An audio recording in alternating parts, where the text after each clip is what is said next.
Alright, how's it going, y'all? It looks like the DS1825 Plus is going to exist, and I cannot tell y'all how happy I am that this is occurring.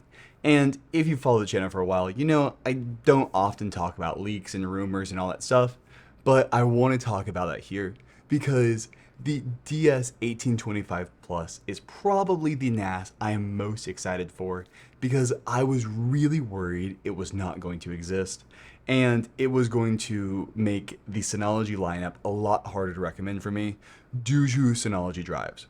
We're going to talk about that all in this video. Should be pretty quick, but I am just so excited that it looks like it's going to be coming out and may even be coming out shortly. But before we get started, if you like these videos, subscribe. We're really close to 100,000 subscribers and everything helps. And I want to start off by talking about what happened. Okay, so about 20 days ago, y'all know I'm not very fast at getting these around and I was hoping something else would come out. Somebody on Reddit, and it was confirmed by multiple people, were looking at the Synology site and saw that there is entry for a DS1825 Plus. And based off Synology's naming scheme, this is the update to the DS1821 Plus. So it's going to be an 8-bay NAS with the 25 moniker, so release year of 25, but it's really car years. So about now is when they would start selling 25 models, or at least unveiling them. Normally about September is when they actually go on sale, from my experience. And pretty much no other information was included in there. So the sales points were missing, and so we don't know if it's got any kind of U.2 drives or any extra NVMe caches or how much RAM it has or anything like that. But just by the fact that this exists makes me really happy for a few reasons. So if you've followed the channel for a while, you probably know the DS1821 Plus is probably my favorite Synology NAS out there. I think it has an awesome ratio of price to performance, is incredibly versatile, I think it is well priced, I think it can do pretty much whatever, and when I'm working with clients, it's probably the NAS I recommend more times than not. That's because an 8-bay NAS is incredibly expandable.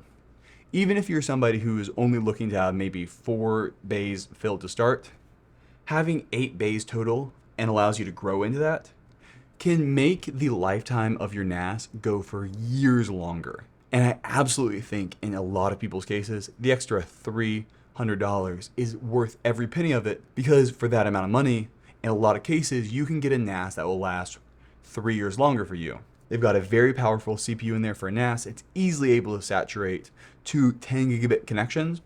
And so they just make a very versatile unit. Plus, they can add in 2 5-drive expansion units, and that just really increases your flexibility. So I have absolutely loved the DS1821 Plus, and it was a massive performance upgrade compared to the DS1819 Plus. And there's a couple of other reasons why it is really nice. It is the largest NAS you can get through Synology that does not require Synology drives. And when I say require, it is a soft but very firm requirement, where if you don't put Synology drives in there, you are going to get a big old orange icon that says you've got a problem with your volume. And with the DS1821 Plus, you don't get that.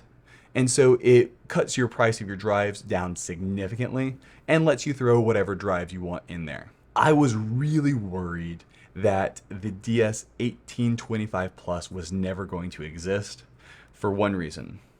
Well, for a few actually. When they came out with the DS1823 XS Plus, I was really worried that that was going to take the place of the DS1825 Plus and work as the kind of flagship desktop model. The reason I do not want this to occur is this DS1823 XS Plus has that requirement for Synology drives. That's because it is an XS Plus moniker.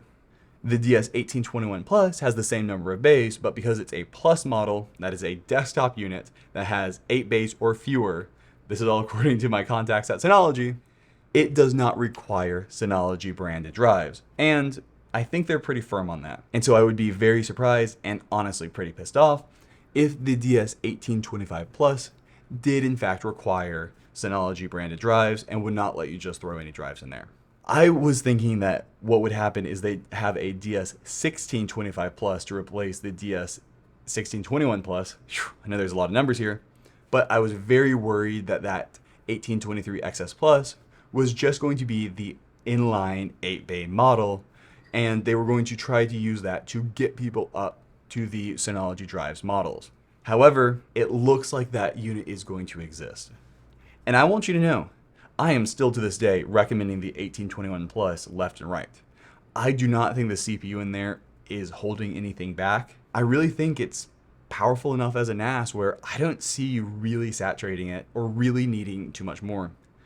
A CPU bump would be nice, and given that the DS1522 Plus has 8 gigs of RAM, I would expect the DS1825 Plus to have 8 gigs of RAM as well. I would assume they would have that in there, and so that will be a nice addition. But I don't see a ton of stuff in that unit that needs to be upgraded.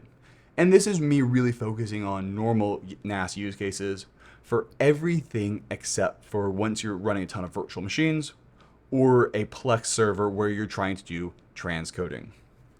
When I say the CPU is powerful, I'm talking about Synology photos, file transfers, and things like that. Once you get into running virtual machines, Docker containers, and Plex, that's where your CPU matters way more. And while the DS1821 Plus can run those fine in most cases, compared to a purpose-built unit that is designed for Plex, it's not going to hold its weight, especially given its price point. And so whenever you're listening to reviews and hearing people talk about these units, you really need to understand what the use case is, because there is a very strong line between people who are using them for virtualization of a lot of services and Plex and those kinds of things, and people who are using more just NAS-centric applications that are really focusing more on files. So anytime you're looking at a review and hearing me talk, you need to put on which hat I'm talking about because they are such different performance cases. So that's my end rant for that. It's really hard to review these units for that reason. But if we had a solid spec bump for the CPU, I would be happy. 30% more, why not? Honestly, I don't really find myself ever being limited by the 1821 Plus CPU today, but for another 5 years, it definitely does not hurt to have. And the other thing is just long-term support. Having a unit that is going to give you the extra 5 years of long-term support, or in this case, you'd probably get another 4 years of long-term support, which is the other really nice thing. Synology does have compatibility for a very long time with security updates, but for DSM updates, they do limit it after I think about 5 to 7 years, depending on the unit. And so having that extra piece out there will make these units last a lot longer, even though I don't think they need a massive bump in terms of CPU and stuff. Now, the next most obvious question is, when are these units likely to be unveiled? And it's really hard to say. Given the 1825 unit, so the 25 year, I would say that you were probably not going to see anything shipped until at least September. That about lines up with their time frame. Is September, October is the earliest I've ever seen them unveil them from the top of my head. So it's not going to be in the short term. If I had to guess, they probably will also refresh the 1625 Plus. Both of those from a year date are looking a little bit old, even though, as I said, they're pretty powerful. And they are essentially the same unit, just with 6 bays versus 8 bays. One other thing I will say, and I'll repeat often, is if you're looking at the 1621 Plus, take a hard look at the 1821 Plus. I really think that the $100 price difference between these units is absolutely worth going to the larger one, because even if it gets you another year of usability, I think it's worth every penny. Those two I would definitely think would be upgraded together, and if they're not, I think that the 1621 Plus will be end of life, though I don't see that occurring. But these are really the last two desktop units that are the 21 moniker. Now, I do see that the 620 Slim is still there, and the problem with these Slim units is they just put really poor CPUs in them for an all SSD NAS, so we'll see if those get axed or really refreshed. If I had to guess, I would bet that from the desktop units, we only would see a release of these two units just because there's not much else that's really out there. They could have a spec bump in the 3622XS Plus. That is kind of that flagship unit, and they do sell a lot of those, so I could see them adding that on in. But these are the two that I'm going to be by far most excited about. I really hope that they do not include the mini card. So that's that PCIe, but not formal PCIe card that is really nice and easy to install, but is not a standard PCIe card that's only able for 10 gigabit RJ45.